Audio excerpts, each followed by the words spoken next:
අයිබෝන් රාවණ එලදේශ අපේ YouTube නාලිකාවට ඔබ සැම ඉතාම සාදරයෙන් පිළිගන්නවා. අපේ YouTube නාලිකාව subscribe කරන්න, bell icon එක ඔබන්න, comment කරන්න, share කරන්න.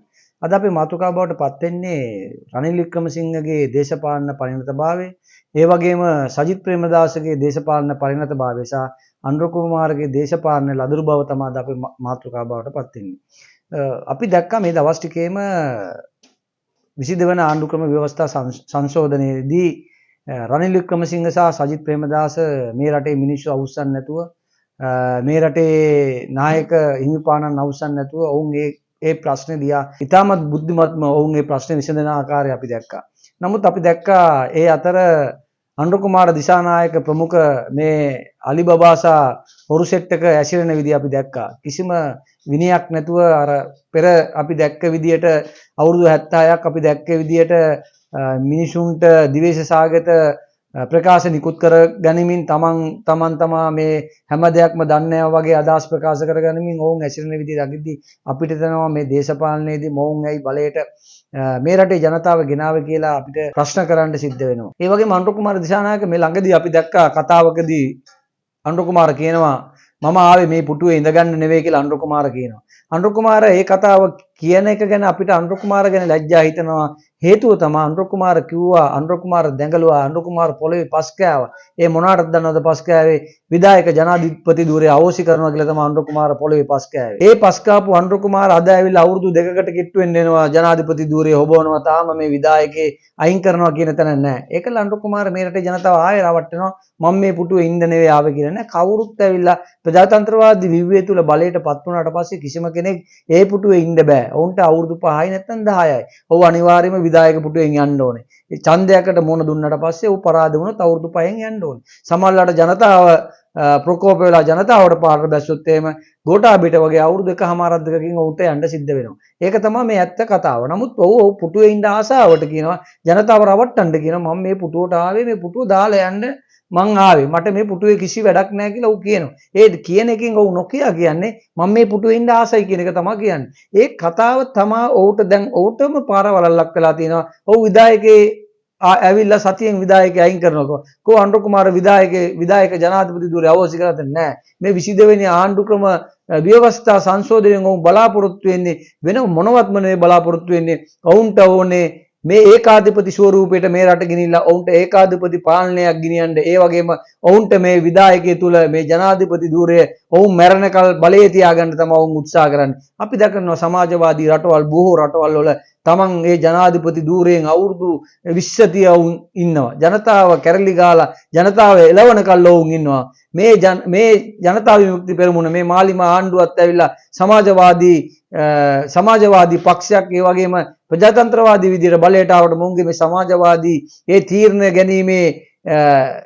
තීරණ ගැනීම වුන් කිසිම වෙලාවක උන් අමතක කළා නැහැ. ඔවුන් තීරණ ගන්න අර සමාජවාදී ස්වරූපයටම තමයි තීරණ ගන්න. ඒ නිසා ජනතාව ඉදිරිපිටදී මම මේ පුටුව දාලා යනවා කිව්වට අනුර කුමාර මේ පුටුව දාලා යන්නේ කිසිම හේතුවක් නැහැ. අනිත් එක අනුර කුමාර මේ වෙද්දී තමන්ගේ දේශපාලන ලදරු බව පෙන්වනවා කියන්නේ අනුර කුමාර මේ වෙද්දී ඔහු පාර්ලිමේන්තුවේ කතා කරන විදිය ඔහු අනුරාධපුරයේදී කතා කරපු විදිය දකිද්දී අපිට හිතෙනවා මේ ජනාධිපති කෙනෙක්ද කතා කරන්න කියලා. නමුත් රනිල් වික්‍රමසිංහ අපි දැක්කා ඊයේ දේශපාලන පරිණතභාවය. ඔහු ගියා රංජිත් සියඹලා පිටියේගේ ඔහුගේ පොතේලි දැක්වීමේ උත්සවයට මේ රනිල් වික්‍රමසිංහට ආරාධනා කරලා තිබ්බා. රනිල් වික්‍රමසිංහ මොනවද කතා කරේ? අපි දැක්කේ නැහැ කිසිම දේශපාලඥයෙකුට ඇඟිල්ල දික් කරේ නැහැ. ඔහු කිව්වේ අපි බය වෙන්න ඕනේ මේ එල්ලිනෝවත් වෙන මොනවත් ප්‍රශ්නයකට නෙවෙයි අපි බය වෙන්න ඕනේ. අපිට ණය ගෙවා ගන්න තියෙන අපහසුතාවයට තමයි අපි බය වෙන්න ඕනේ. ඔහු කතා කරන්නේ ඇත්ත. ඔහු දකින්නේ ඇත්ත.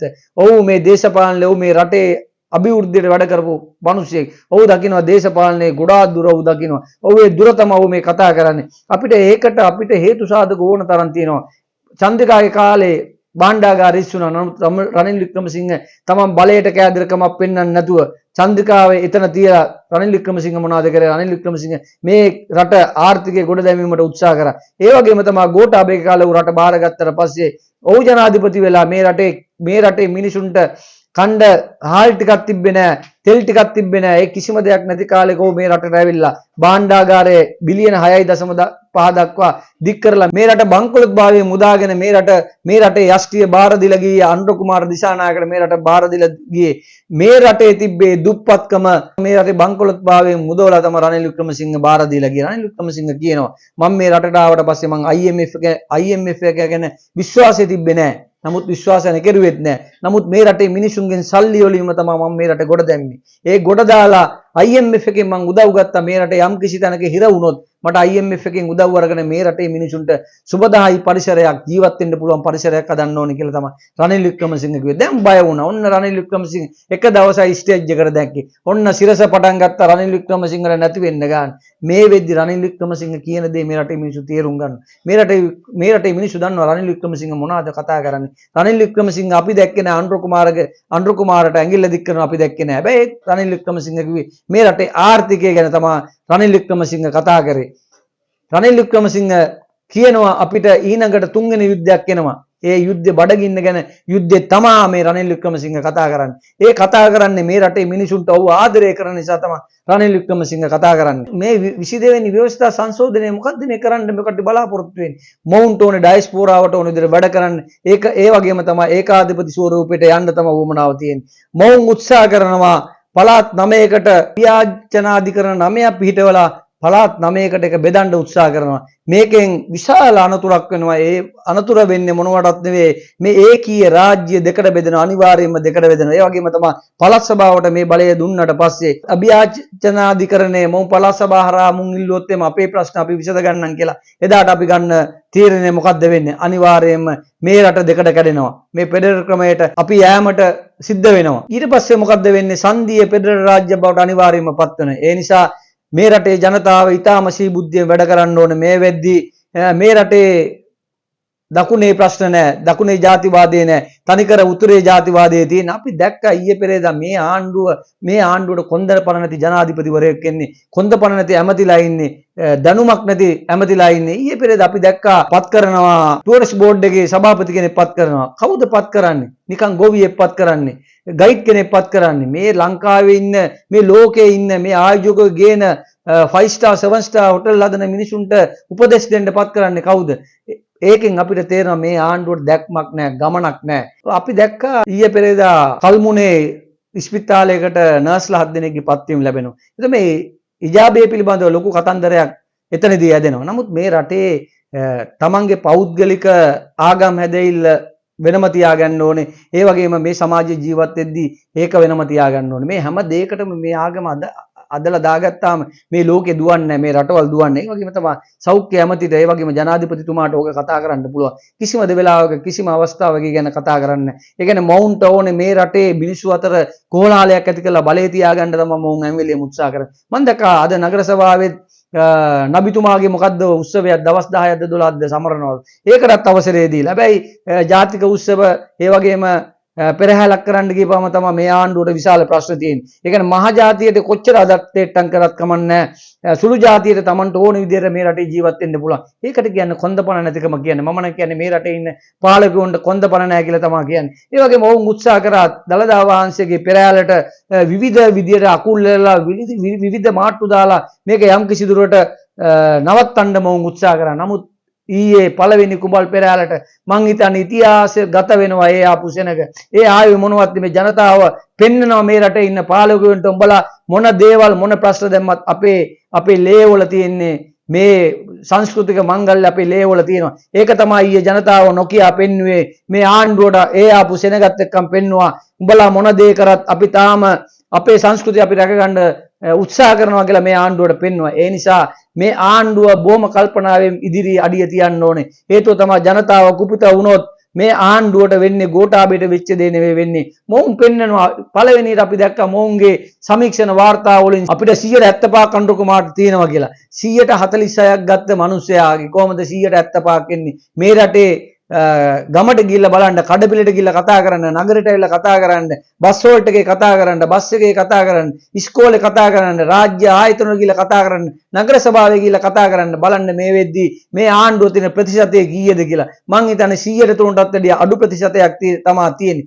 නමුත් මොවුන් උත්සාහ කරන අපිට 175ක් තියෙනවා කියලා. ඔන්න ජනතාව අතර මොවුන්ට විවේචන ගලාගෙන ආවා. විවේචන ගලාගෙන ආවට පස්සේ ඔන්න එකපාරට කිව්වා අපිට දැන් 165ට අඩු වෙලා තියෙනවා. ඒතකොට ජනතාව මේ පොඩ්ඩක් ජනතාව රවට්ටන්නේ. මුන්ගේ ජීවිතේ, මුන්ගේ ඇඟේ, මුන්ගේ වැටලේල් මස් නාර උලම තියෙන්නේ මේ කාඩාරුන්ට, මේ JP කාරුන්ගේ තියෙන බොරුව තමයි තියෙන්නේ. මේ බොරුව නිසා මොන් 65ට බැස්සුවා. හෙට අනිත් 50ට බස්සයි. දැන් දන්නවා ජනතාව මෝඩ නෑ.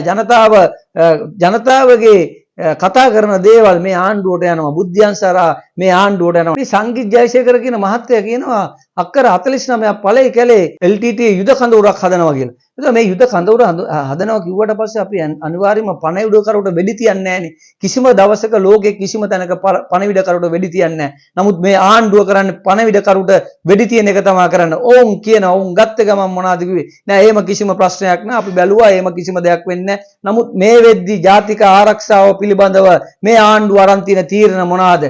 අපි දන්නවා තිස්ස විහාරයට හැම පොයකටම තිස්ස විහාරය ඉස්සර අපිට LTT හිතවාදීන් කෑ ගහනවා. ඒ වගේම නාගදීපේ විහාර, ඒ වගේ මේ විහාර වලට විශාල ප්‍රශ්න ගොඩක් තියෙනවා. නමුත් මේ කොන්දපණ නැති ආණ්ඩුවට මේ ප්‍රශ්න දෙක විසඳ ගන්න බෑ. දැන් තියෙන අලුත්ම ප්‍රශ්නේ තමයි මේ ඵලයේ කැලේ අක්කර 49ක භූමි භාගයක ඉදි වෙන්නේ මොනවාද කියලා. ඒක මම දැක්කා නලින්ද දයතිස්ස ඇත්තටම රෙද්දක් හැඳගෙන නැද්දන් නැහැ මේ මාධ්‍ය සාකච්ඡාවේදී කියන ඔව් කියනවා. ඒ ඵලයේ කැලේ තියෙන්නේ ඇඳුම් මාන ෆැක්ටරියක්ලු තියෙන්නේ. මේක එතකොට කරන්ට් එක කවුද දුන්නේ? එතකොට මේ කැලයක් අස්සේ මේ වගේ ෆැක්ටරියක් හදන්න ඕනද? අපිට බෑ ඇතුල් වෙන්නවත්. මිනිස්සුයෙකුට කැලයක් බලන්න ඇතුල් වෙන්නවත් බෑ. ඒක ඇතුල් වෙන්නවත් බැරි නම් කොහොමද මේ කැලයක් අස්සේ මේ වගේ ෆැක්ටරියක් හදන්නේ? කවුද මේකට උදව් කරන්නේ? තනිකර මේ ඩයස්පෝරාවේ සල්ලි වලට යට වෙලා මොවුන් මේ රට අනිවාර්යයෙන්ම මොවුන් මේ රට බෙදනවා. ඒකේ කිසිම දෙකක් නැහැ. ඒක තමයි මේ ව්‍යවස්ථා සංශෝධනය තුලින් මොවුන් මේ කරන්නේ. අනිවාර්යයෙන්ම රටේ මිනිසුන්ට විශාල යුද බියකට පත් වෙන්න පුළුවන් මොවුන් මේ කරන වැඩ රාජකාරී. අනිවාර්යයෙන්ම මේ වෙද්දී රටේ ජනාධිපතිතුමා ඇවිල්ලා ජනාධිපතිතුමාට එන්න පුළුවන් පාර්ලිමේන්තුවට මොකෙක් හරි කුඩුකාරයෙක් කියලා අල්ලගත්තාම ඌ වැරදි කරුද නිවැරදි කරුද කියලා දන්නෙත් නැහැ. පාර්ලිමේන්තුවේ ලොකු ටෝක් එකක් දීලා යනවා. එතකොට අනුරාධපුරයට ගිහිල්ලා කිකිලියෙකුට රුපියල් 200ක් දුන්නා කියන්නේ රටක නායකයෙක් අනුරාධපුරයට යනවා කිකිලියෙකුට රුපියල් 200ක් දුන්නා කියන්නේ. එතකොට එහෙම යන මිනිහට මේ වගේ අක්කර 49ක භූමි භාගයක LTT ත්‍රස්තවාදී කඳවුරක් හදනවා කියනනම් ඒ පිළිබඳව මේ රටේ ජනතාවට ඇත්ත දැනගන්න ඔහුට එන්න පුළුවන් පාර්ලිමේන්තුවට. ඔහුට පාර්ලිමේන්තුවට ඇවිල්ලා මේකේ සත්‍යතාවය මේ රටේ ජනතාවට කියන්න පුළුවන්. දැන් මේ ආණ්ඩුවට ඕනේ මොනවත් මේ ඇවිල්ලා දෙමළ මිනිස්සුයි මුස්ලිම් මිනිස්සුයි සිංහල මිනිස්සුයි අතර වෛරයක් නිර්මාණය කරන්න තමයි ඕනේ. මේ වෛරය තමයි මම නිර්මාණය කරන්නේ. දැන් සිංහල දකුණේ ඉන්න සිංහල මිනිස්සු අතර විශාල වෛරයක් ගොඩ නැගිලා තියෙන්නේ. ඇයි හැමදේම කරන්නේ එක්කෝ දෙමළ මිනිස්සුන්ට එහෙම නැත්නම් මුස්ලිම් මිනිස්සුන්ට. අපි ජාතික උත්සවයක්වත් කරන්න බෑ. ජාතික උත්සවයක්වත් කරන්න දෙන්නේ නැහැ. සංස්කෘතික උත්සවයක් කරන්න. ඉතින් මේ හැම දෙයකින්ම පීඩනයටපත් වෙලා ඉන්නේ වෙන කවුරුවත් නෙවෙයි. මේ සිංහල මේ මහජාතිය තමයි මේ පීඩනයටපත් වෙලා ඉන්නේ. එහෙම නැත්නම් අර පොඩි ප්‍රශ්නයක් ඇවිල්ලා නර්ස්ලා 7 දෙනෙක්ගේ ප්‍රශ්නයක් එක මේකෙන් විසඳන්න පුළුවන්. රටේ අභ්‍යන්තර ප්‍රශ්න ඇති වෙයි කියලා දැනනවා නම් ඒ වෙලාවෙම ඔවුන්ට සාමාන්‍ය විදියට මේ ලෝකෙම නිර්මාණය කරලා තියෙන ලෝකේ විද්‍යාත්මක නිර්මාණය කරලා තියෙන නර්ස් කෙනෙක්ගේ ඇඳුම අඳින්න බැරි තත්ත්වයක් ඔවුන්ටපත් වෙනවා නම් ඔවුන්ට ඒ රැකියාව සුදුසු නැත්නම් ඔවුන් ඒ රැකියාවෙන් අයින් කරා නම් ඉවරයි. මේ ලෝකෙම නිර්ණායකයක් තියෙනවනේ. ඒක අඳින්න ඕනේ නිර්ණායකයක් තියෙනවා. ඒ නිර්ණායකට පිටින් ගිල මොවුන් මේක කරන්න ඉඩ දෙනවා කියන්නේ මේ රටේ අනිවාර්යයෙන්ම යුද්ධයක් නැවත ඇති කරන්න උවමනා ඒ වෙන මොනවට නෙවෙයි මොවුන්ට බලය තියාගන්න උවමනාව නිසා. මොවුන් දන්නවා මොවුන්ට මේ රටේ මිනිසුන්ගේ මේ වෙද්දි 103ටත් වැඩිය ඔවුන්ගේ ඡන්ද පදනම බෑලා තියෙන්නේ 150ක් නෙවෙයි 103ටත් වැඩිය පල්ලයට බෑලා තියෙන්නේ. දැන් ඕන මොන ක්‍රමයකින් හරි මේ බලය තියාගන්න තමයි උවමනාව තියෙන්නේ. ඒකයි ජනාධිපතිතුමා කියන්නේ මම මේ පුටුවේ මම ඉඳාවේ නැහැ කියලා කියන්නේ. ඔහුට ඉන්න උවමනා නිසා තමයි ඔහු ඒ කතාව කියන්නේ. ජනතාව ඇව්වේ නැහනේ. ඔයාට මේ පුටුවේ ඉන්න ඕනද නැද්ද කියලා ජනතාව ප්‍රශ්න කරේ නැහැ. ජනතාව කියන්නේ පූල් වල කරෙන්දනේ කියලා. ඒ වගේ කතාවක් තමයි මේ ජනාධිපතිතුමා මේ ජනතාවට කිව්වේ. අනිත් එක ජනාධිපතිතුමා නිතරම මේ තමන්ගේ සතුරාට පහර දෙන්න උත්සාහ කරනවා. මොනාරි කතාවක් කියන මේ ඉදිරියට එන මොකක් හරි පාලකෙක් ඉන්නවනම් මොනාරි කතාවක් කියලා ඔව්ව හිර කරලා ඔව්ව අඩත්තේට්ටම් කරලා ඔව්ව පීඩනයටපත් කරලා